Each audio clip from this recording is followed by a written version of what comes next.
Welcome to our channel. Today we how to log into Namecheap, manage domains and DNS settings step by step clearly.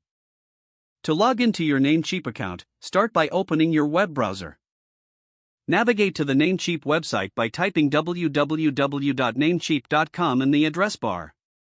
Once the page loads, locate the Sign In button at the top right corner of the homepage. Click on the Sign In button to proceed to the login screen. Enter your registered email address in the designated field. Next, input your password in the password field. Ensure that your credentials are correct to avoid any login issues. After entering your email and password, click on the Sign In button to access your account. If you have two-factor authentication enabled, follow the prompts to complete the verification process. Once logged in, you will be directed to your Namecheap dashboard. Here, you can view your domains and manage your account settings.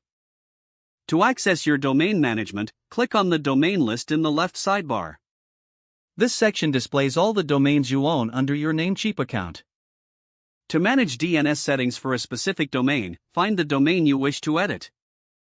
Click on the Manage button next to that domain name. You will now see various options, including DNS settings. Select the Advanced DNS tab to access your DNS configuration. Here, you can add, edit, or remove DNS records as needed. Make sure to save your changes after any modifications. Finally, log out of your account when you are finished managing your domains. To log out, click on your profile icon at the top right corner of the page.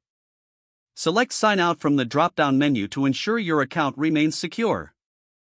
If the page does not load, refresh the browser or try again in a private or incognito window. Make sure you are using the correct email address, then retype it carefully to avoid small typos. If your password is not accepted, use the reset option and create a new strong password you can remember.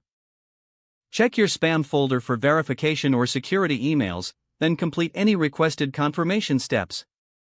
Enable two-factor authentication if available to improve account security and reduce unauthorized access risk. After signing in, review your profile details so your contact information and settings are accurate and current. Don't forget to like this video and subscribe to our channel for more step-by-step tech guides.